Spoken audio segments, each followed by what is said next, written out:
What's up? Welcome to the Pointman podcast. My name is Zach. I am the pastor, one of the pastors here at that church, and I lead our Pointman ministry. I'm joined today by Luke. What's up? Who is one of our leaders. We're recording in the morning, so my voice is scratchy. Yeah, it feels kind of weird to be out here in the morning time. We usually don't record in the mornings, so got that good morning energy. Yeah, we've gone through, we went through a season where we recorded this early in the morning, about 5 a.m. And we went through a time period when we first started where we did it after church every day. We were all hungry and tired. So we're looking for the sweet spot, folks. Yeah. There's whatever time we can get it in. Just get it in. We just want a podcast for you. Yes. So we do it when we can so we can get it out for you. I've been speaking a lot this week. Okay. And the topic of focus has kind of come up in every conversation and every message that I've had this week. Some have been assigned, some God laid it on my heart to preach. And from a different kind of perspective, I guess, like we've talked about focusing and like focusing on something to achieve it and things like that. This is more of have been like a general, like, how do I think about all the things going on around me and maintain a singular focus? Like, last night I was speaking to a group of students and I used a flashlight analogy. And so I turned around and I sprayed a flashlight beam on a wall. You couldn't see it. You could tell that the wall color had changed. I could shake it around. You could see the difference, but it was so kind of muted out against the black wall because of other lights and inputs and distance that you really couldn't tell what it was. And my point being made there was that we have so many constant inputs of things that we're supposed to care about, between social issues, political issues, racial issues, world issues, family issues, kid issues. Like, our focus is so spread out that we can't actually be effective with anything. That light beam did not change my ability to walk over in that corner and read. It didn't change my ability to like see someone that was in that corner any better. It just gave me this like visual of this wide swath of stuff that I'm trying to care about, be concerned about, have compassion for, have an opinion on, like all of these things. And then I took that same flashlight and I just pointed it down at my Bible that was sitting on the table. And I could see the Bible. I could read it. Even standing in the dark, I could still see what I was trying to accomplish because it was singularly focused in one direction and pointing straight down into a controlled space. And my point being made there was that all of the things in our life, all of the political, racial, social world, all of these things are on their own. It's impossible for us to care about everything fully. That's why we see people who like specialize in compassion for a certain group of people or for a certain situation.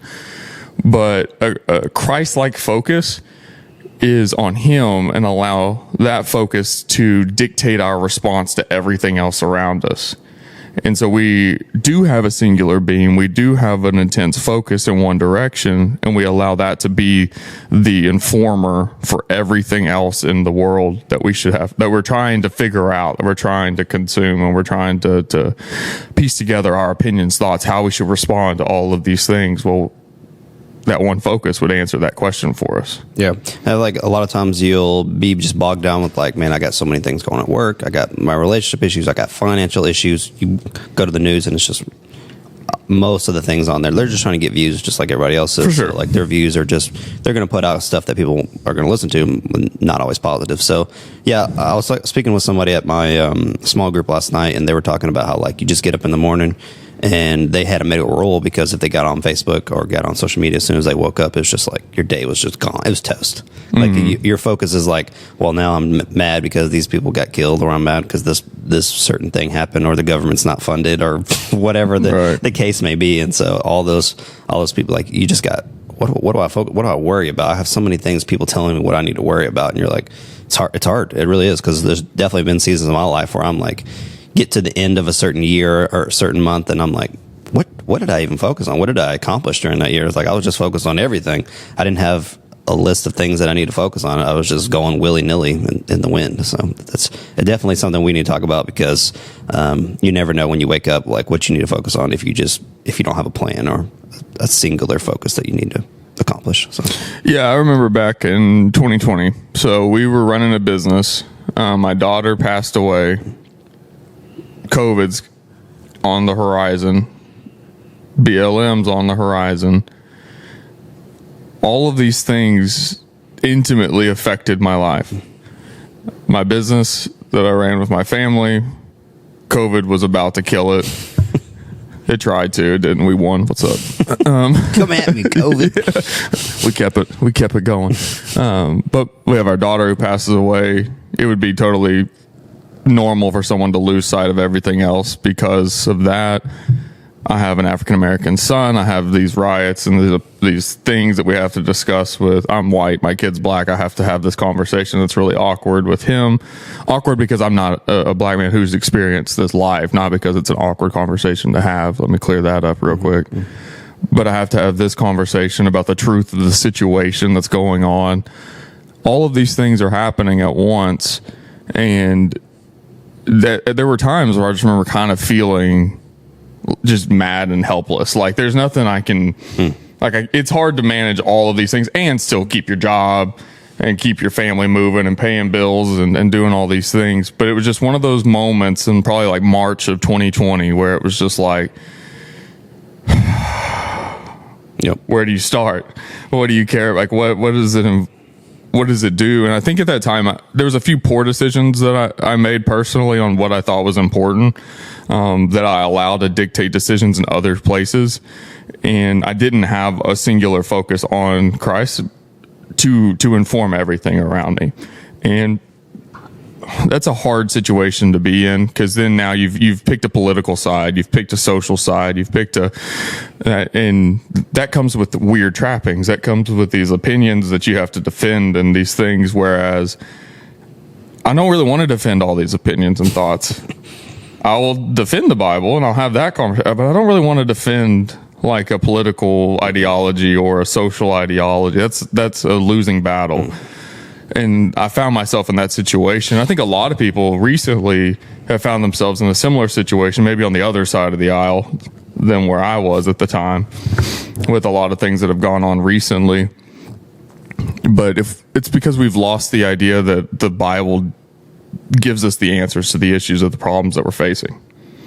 Yeah, no doubt. And something you struck a chord when you were just speaking just now. You're like, being mad and helpless. That's like one of the, as a man, worst places to be. Oh yeah. Worst places. And I've been there many a time where you're like, this situation, something's happened to me or I can't control it. Like, I don't know. For me right now, there's a lot of my thoughts and everything going on with the government shutdown. Yeah. I might not get paid this week. I don't care. It's fine. But it's just like getting mad and being helpless about it. That's like, as a guy, you're like, I need to provide for my family. Like, wow, this really sucks. This, I don't know what's going to happen because of it. I mean, eventually it's going to open up and everything, but I know that. But it's just like being in a spot where even like where you're trying to fix the dishwasher and you're like, I am mad and helpless. I don't know how to fix this dishwasher. YouTube's not helping me. Well, I think the government shutdown is a really tough spot. Yep. Because you still have to go to work. So you're a man and you're in the situation. I was talking to another guy that's a good friend of ours who's in the same spot.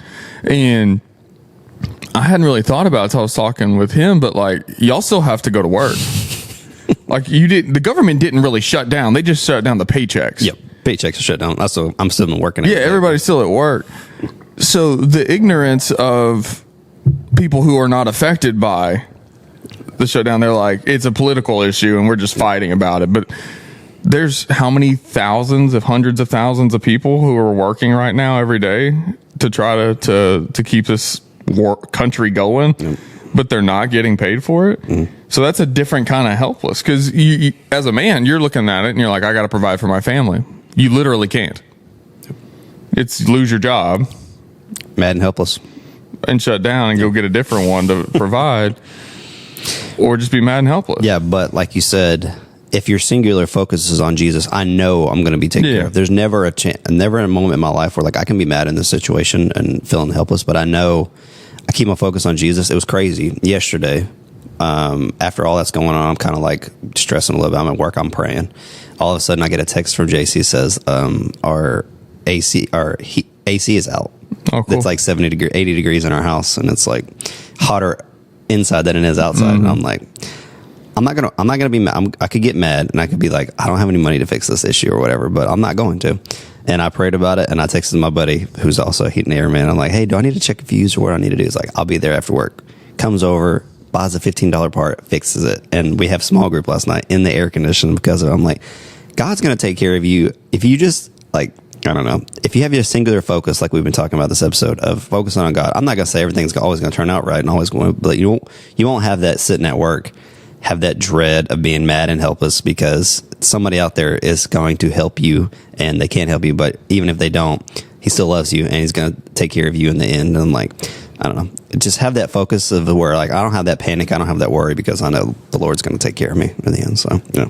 Yeah. And that's good. You know, whenever I was thinking about this, and actually kind of in both of the times I presented a version of the same thought this week, unintentionally, I got these messages kind of weird different times. It just kind of came together where they worked out together in this way. But, you know, there's the practical like focal point like this, where like there's a situation I'm heading into.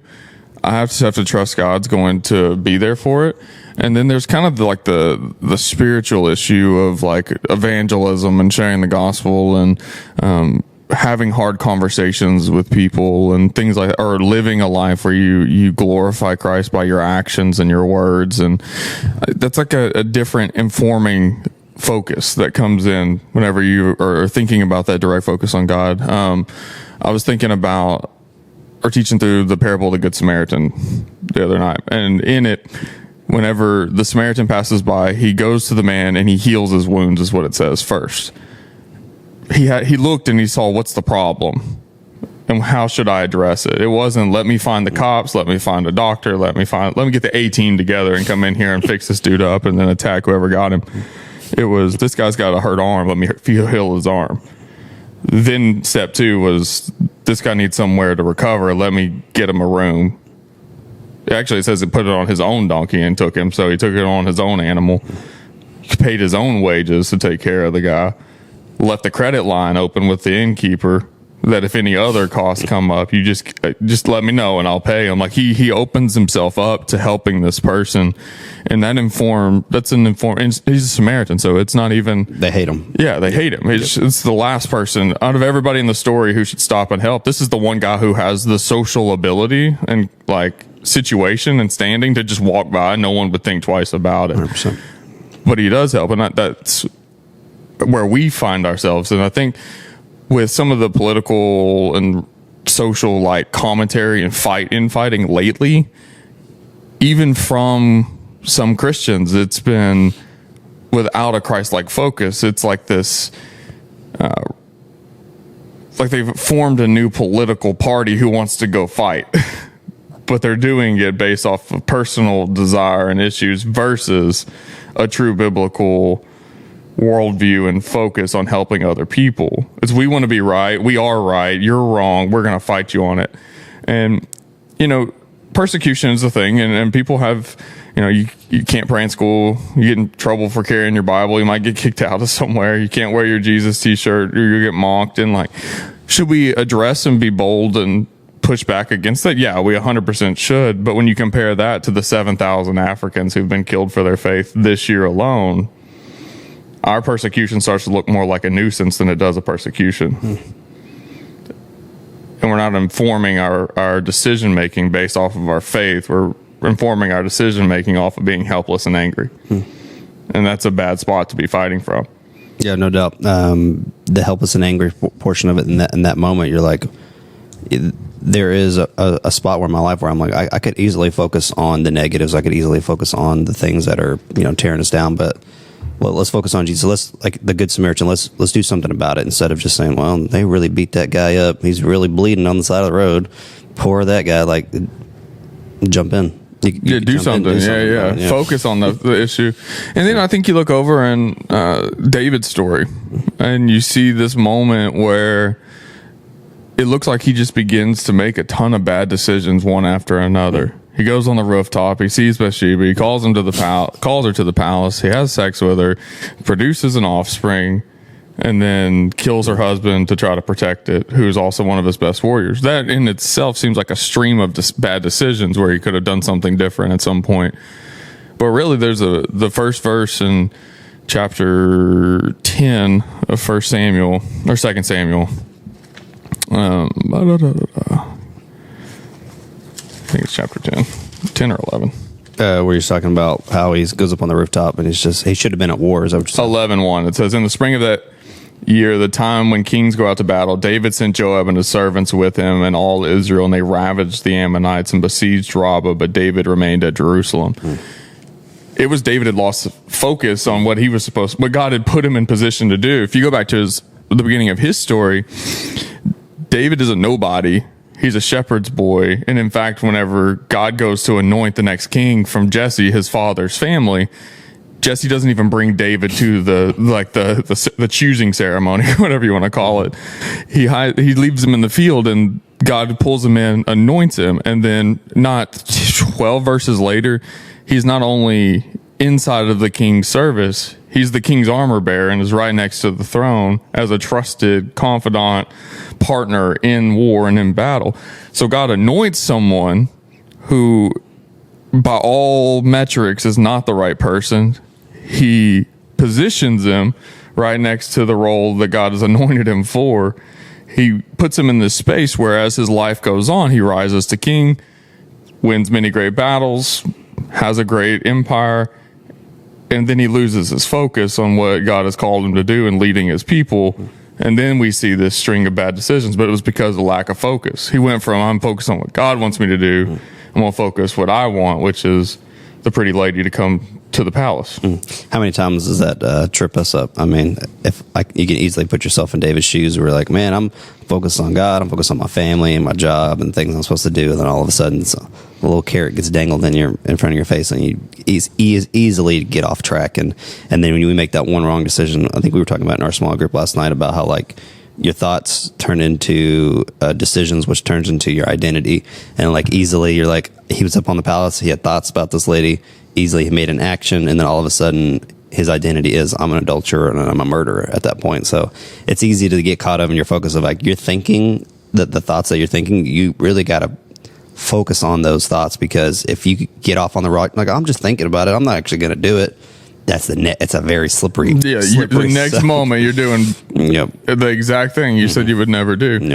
Yep. But that's that focus, and like what you were just saying, your thoughts become your actions, become your identity. If we were to wrap that back into the start of this conversation, if this isn't your thoughts, if the Bible isn't your thoughts, if it's not informing your thoughts, then you're creating new thoughts on issues that are going on around you. You're creating new actions that are not based in a biblical standard. And then you're creating a new identity in something that's not the Bible, not God, and not living that Christ-like life.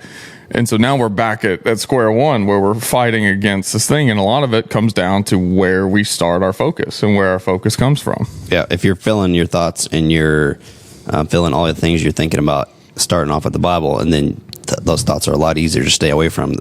Your identity at the end won't be where you don't want it to be. It'll be exactly where you want it to be, because you have that thought process, or those actions that you're thinking about are biblically based instead of whatever's on Facebook that day. Which Facebook is a fun place to hang out and learn. But if you don't have good Christ-like values, though, you might lose your sanctification real quick. 100%. But yeah, focus it's been interesting. I don't know why that's been such a hot topic. One of the things I was thinking about whenever we were talking about focus was Moses in the Old Testament, because I've been. You always talk about what you've been reading most recently. For me, that's how it is anyway. Yeah. And I've been going through Exodus at the moment. And Moses has this crazy story where, at the beginning of the story, God tells him to go back and free his people. And there were so many portions of his life where he could have not done those things, or he could have got off track. But I feel like Moses is one of those characters where in the Bible where he did have a focus where he kept doing what he was supposed to be doing. I know he jacked it up at one point. He never actually got to get to the promised land, but it seemed like most of his life he did the things that he was supposed to do, he he did have a lot of excuses. I think we can also put ourselves in Moses' shoes where we like come up with excuses for not doing God's will. But Moses had a lot of his life, he was focused correctly because he was leading, he was struggling. I mean, I feel like I have that same thought process. Moses like, I'm not good enough, I can't do it. But then God's always like, you have me to take care of it for you, and at the end your weaknesses will become strengths because I'm in there with you if you just put it on me. But if you go to the whole story of Moses, it's like a lot of the time he did have that focus he was supposed to have, and I could just really see myself in Moses' shoes and be like, man, it's easy to get off track and easy to focus on your weaknesses, but you know, God's going to have your back, and that shows it in that whole story. So. I think Moses waffles a lot, though.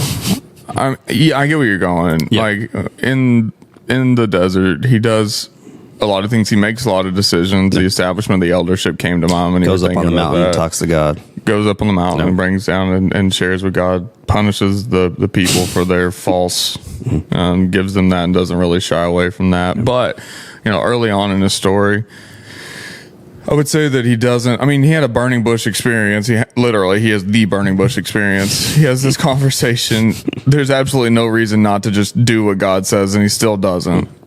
I think that's a lack of maybe not focus, a lack of trust at least. And then he goes back and forth, and he has even when he goes and does what God tells him to do after giving him Aaron, when he comes back, he's still like, why are we doing this? They don't want it, like blah blah blah. So yes, I get it. And then, but I do think he loses focus on what's important and adhering to what God wants him to do, even at the edge of the promised land when he tells him to strike the rock and he strikes it inappropriately and doesn't get to enter the promised land. It's a lack of focus, you know, frustration with the people as they travel. I do think there's some moments in his life and in his story where he does I think Daniel is probably the best example of someone who never loses his focus on what's important.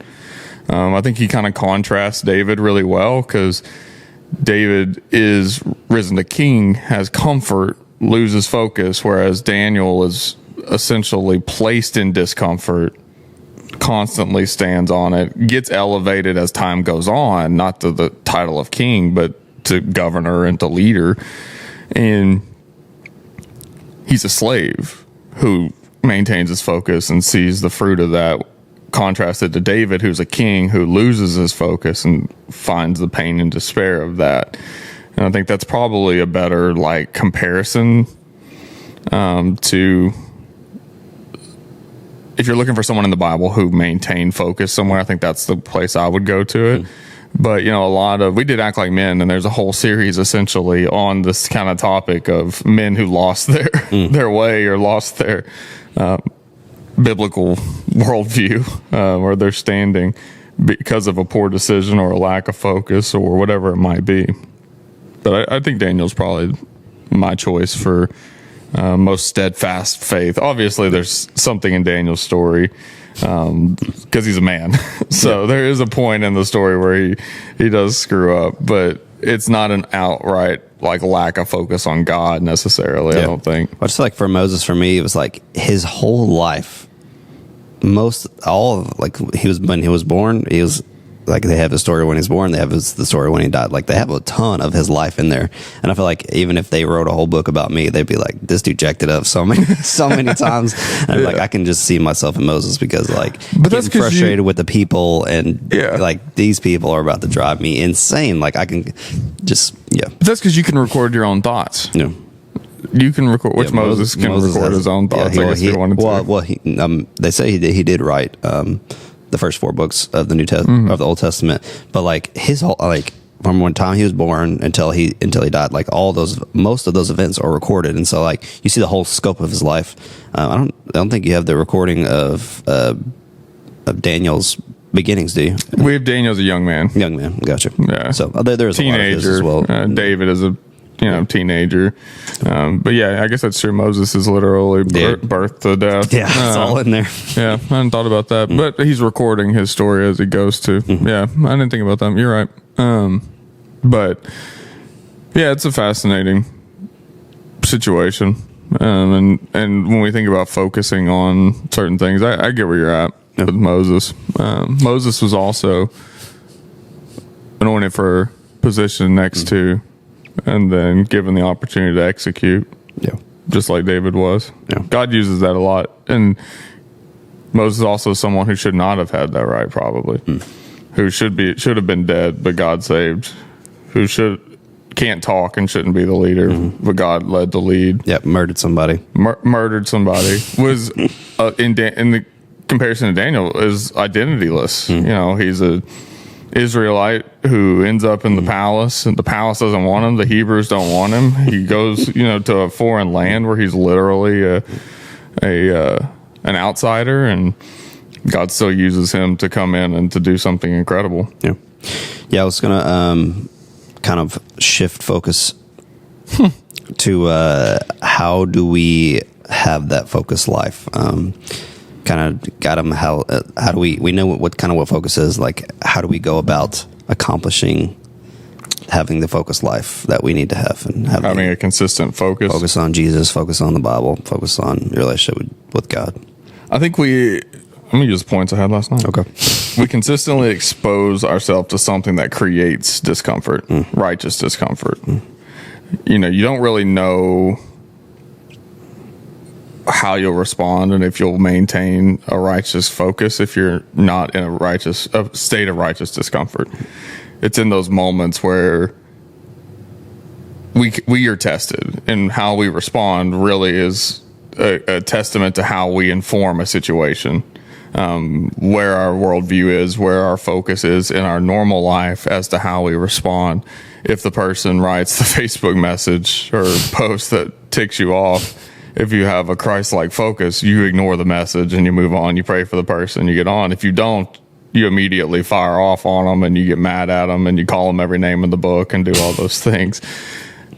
That's a righteous discomfort. It's like, because you want to. The human in us wants to defend ourselves, want to defend those around us. That's where we automatically go. But sometimes the right answer is to just love on somebody or care for someone or pray for someone, and to be uncomfortable for a righteous purpose. So I think we have to expose ourselves to righteous discomfort. I was listening to a podcast this past week, and the guy was talking about how, like, one of the things you can do to make yourself be a better person and be the person you want to be is kind of go back and look at the decisions you made, or just the thoughts that you have, like attack those. Or like, is that really what I feel like now? Do I really have that same feeling? Like, I've been thinking this all my whole life. Like, if you attack it and you're like, that's still true, then you're still good to go. But like, kind of go back and kind of go over the decisions you made in the past, and also the things that you're like, those are set in stone, I'm never changing those. Like, kind of like be the person who's like able to go back and like, well, I was wrong in that case. Let me do better next time. So like, not going back and just thinking about, maybe the actual person was actually right. Maybe I should change the way I think about this, or change my actions. And I think that kind of goes along with what you're saying. Yeah. I think so. You just have to focus on something. Like, whenever you're trying to impact everything, you're going to impact nothing. It's like the marketing rule. If you market to everybody, you market to no one.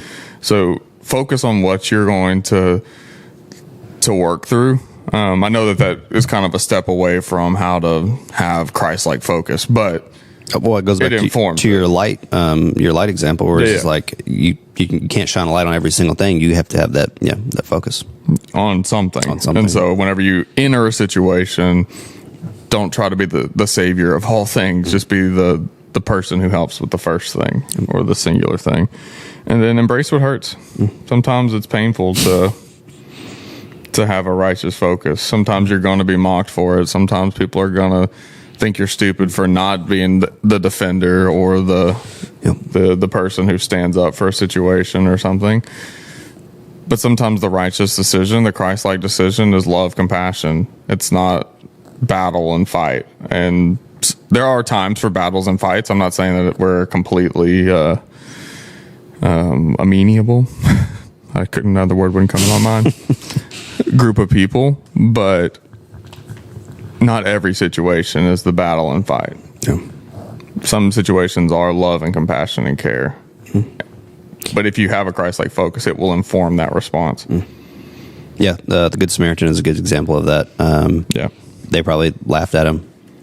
People were like, why are you helping that guy? Why help that guy? Why we hate that guy? We hate because like God told us to, and Jesus to love others as you love yourself. And he loved himself enough to take that guy and get his help.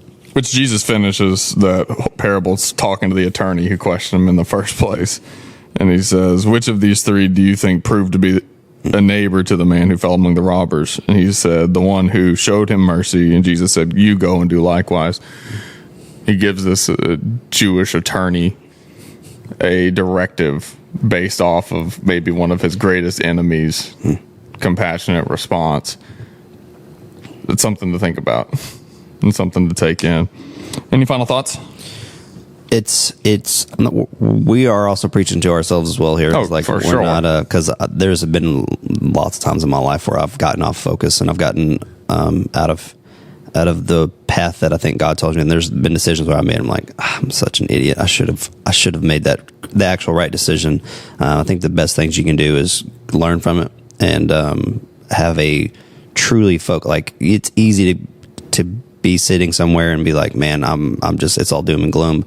But if you have that focus, you have to do it every single day, because one day you get off track, you make a bad decision, and then all of a sudden you're just going down the wrong path if you don't have that right focus. So yes, I'm telling you guys, but I'm also telling myself, because I need to have that focus every single day too. For sure. And, I think having that focus and allowing it to direct us is the action tied to the study. We study the Bible so we understand who God is more to inform our lives. And because he informs our lives, we go and we act that out in the right direction. And so I think that's where we find ourselves here. Yeah, no doubt. Well, cool. Hey, make sure that you like and subscribe before you get out of here. We are excited for the opportunity each and every week to come and to share something new from our study and from God's word. We hope that it informs something in your life. We hope that it is helpful in some way. It is our mission and our goal to make Jesus known to men everywhere and help connect them to their Bible and to the man that God desires for them to be. We want to keep doing that. So make sure you keep liking and subscribing to everything we got going on here, and be on the lookout for new stuff. We got new stuff coming out all the time. We're working on some new things, so hang out with us and see what comes around for you.